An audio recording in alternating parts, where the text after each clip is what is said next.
안녕하십니까. 춘천에서 전해드리겠습니다. 폭염이 지속된 가운데 대기 불안정이 강화되면서 오늘 밤까지 곳에 따라 강한 소나기가 내리겠습니다. 기상청은 강원 내륙과 산지에 오늘 밤까지 시간당 30mm 안팎의 강한 소나기와 돌풍이 불 수 있다며 주의를 당부했습니다. 영서적의 폭염특보가 이어진 가운데 오늘 낮 최고 기온은 양구 32.9도, 춘천 32.3도, 인제와 홍천 32도 등을 기록했습니다.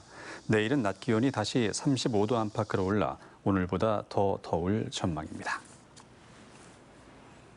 무더위가 연일 기승을 부리는 가운데 올여름 현재까지 강원도에서 온열 질환으로 3명이 숨진 것으로 파악됐습니다.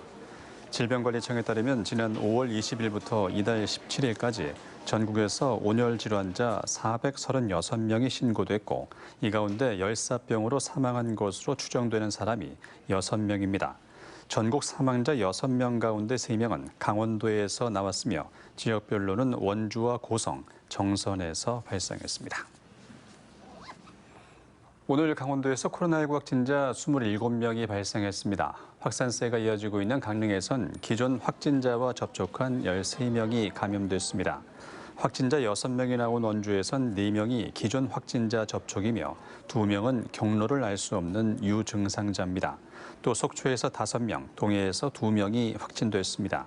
홍천에서는 해외 입국자 1명이 확진됐으며 이동 동선과 지역 내 접촉자는 없는 것으로 파악됐습니다. 강릉을 중심으로 한 동해안시 군에서 코로나19 환자가 급증하자 강원도가 강력한 방역 대책을 추진합니다.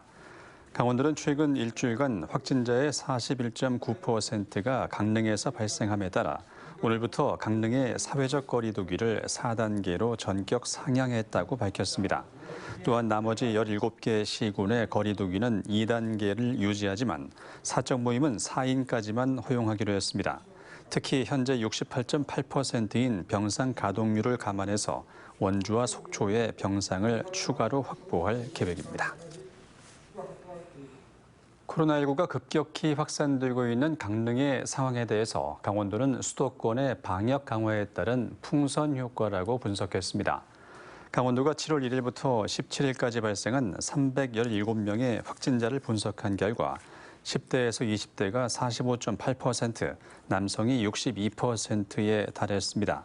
아울러 이들의 감염 경로는 동일 시군에서 46%, 강원도 밖 20%로 대다수를 차지했습니다.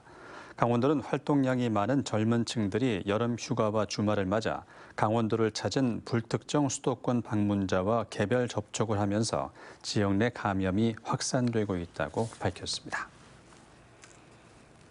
도내에서도 청소년을 대상으로 한 코로나19 백신 예방 접종이 오늘부터 시작됐습니다. 강원도 교육청에 따르면 도내 모든 고등학교 교직원 6,300여 명과 고3 학생 13,000여 명이 오늘부터 23일까지 닷새 동안 화이자 백신을 맞습니다. 접종 장소는 춘천 봄내체육관과 인제 다목적 체육관, 양구 문예회관 등 도내 18개 접종센터입니다. 재수생은 다음 달 중에 접종을 받고 고3 미만 학생들은 아직 정부의 접종 계획이 나오지 않았습니다. 변이 바이러스 등 코로나19 확산으로 2021 춘천 코리아 오픈 국제 태권도 대회가 취소됐습니다. 춘천시는 9월 8일부터 13일까지 대회를 개최할 예정이었지만 확진자 증가 추세에 따라 취소를 결정했다고 밝혔습니다. 춘천 코리아 오픈 국제 태권도 대회는 2024년까지 매년 춘천에서 개최하기로 예정됐으며 60개 나라에서 2,500여 명이 참가하는 세계적인 대회입니다. 지난달 도내 한 고등학교 건물에서 떨어져 숨진 고등학생의 유가족이 오늘 민병희 교육감에게 학교폭력 예방을 위한 모든 권한을 행사해달라고 요구했습니다. 민 교육감과의 비공개 면담을 마친 유가족은 도교육청 브리핑실을 찾아와 학교에서 학교폭력 조사를 진행 중이지만 신뢰성에 의문이 든다며 학교폭력 예방법에 따라 교육감이 나서달라고 요청했습니다. 또 지난 5일 강원경찰청에 학생 4명을 명예훼손과 모욕 등의 혐의로 고소한 데 이어 학교 측이 학교폭력 조사 결과를 보고 추가 고소를 검토 중이라고 밝혔습니다. 지금까지 춘천이었습니다.